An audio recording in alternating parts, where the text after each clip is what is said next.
Justin, great to have the Commissioner of Police in here with us this morning, Fred Bealefeld, and I asked him, what's going on? He goes, what's not going on? Did you read the paper this morning? I get it in pieces, so I haven't seen it, but I've heard plenty about it. All right, this overtime issue. Yeah, you got one police officer, 35 years in the force, making more than the mayor. Yeah, I think this is, anyone who follows this issue, and certainly anyone who's familiar with the BPD, knows that detective's name and has heard that year after year after year. And it's not that we're oblivious to it. We've monitored, we put certain controls in place. And I think that if you do a much deeper analysis of what that overtime actually means.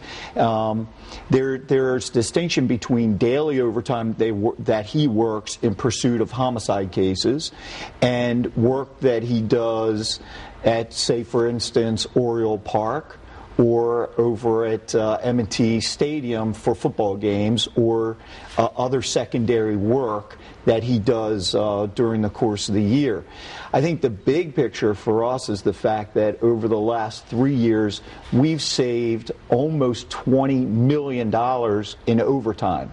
And even this year, we're going to finish the year about $2 million down in the use of daily overtime. And so, again, I'm not excusing, but I can tell you that, Jamie, that a lot of people, starting with his sergeant all the way through his command levels, are monitoring and assuring us that his use of overtime is in line with department policies. Would this be some morale issue too? If I'm a police officer, hey, I wanted some of that. Well, I think that listen, when we trimmed over $20 million in daily overtime out of the police budget over the last 3 years, that's not money that we've saved by creating better fuel efficiency.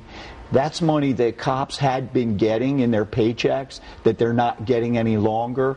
But the critical issue is the revenues of the city can't sustain an out-of-control daily overtime budget for the city police department.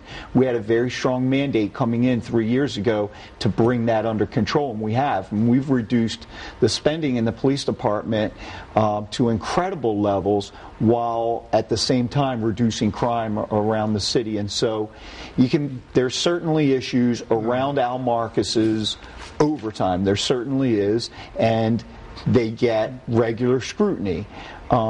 The big picture here is what we're doing across the spectrum of the whole police department and what that portends for the city's tax base. All right, we're going to talk a little bit more in detail with Jim Clack, the fire chief, about budget issues like this, but I want to move on. The sexual assault and rape hotline just opened up. Yeah, sure. You responded really quickly about this, putting on a hotline, making sure people had an outlet, right?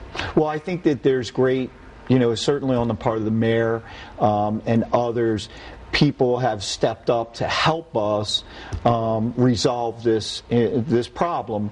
And I think that the hotline is going to go, Jamie, to at least open up a channel for people who feel like we didn't do our job properly, and offer a redress to that. Because I think that while it's important that we're working on solutions moving forward, that we don't forget and address the problems of the past. And so I think that hotline facilitates that with a neutral broker with turnaround facilitating it. It's a great avenue to do that. All right, let's talk about the Inner Harbor. I'll tell you what, I heard that guy say, I want to pull out my gun and kill somebody. That sent shivers when I had a report on that on Monday. Yeah, it's ridiculous. Am I safe going down for the 4th of July? Yeah, I think that, that there really are different concerns in different contexts. And let's focus on what we're doing on the 4th of July. We saw record crowds last year, but we augmented that with record deployments. And last year we had a relatively incident-free 4th of July. And in anticipation of those levels of crowd, we're going to add even more police presence You're down asking there. the state police, right? Yeah, sure. We brokered that deal with the governor's office and Colonel Sheridan and Chief Brown to get troopers and more transportation authority cops in there. We'll have over 300 uniformed police officers right in the Inner Harbor Basin and along the streets of the downtown corridor. So these will be record levels of police protection and police presence down there in the Inner Harbor. And we're going to have a variety of deployments, whether it's Marine units on the water or bicycle units or cops on segways or plainclothes officers to monitor, would-be troublemakers. And the fact of the matter is, Jamie, the overwhelming majority of people who come to the harbor every single day just want to have a good time and enjoy what the city has to offer there.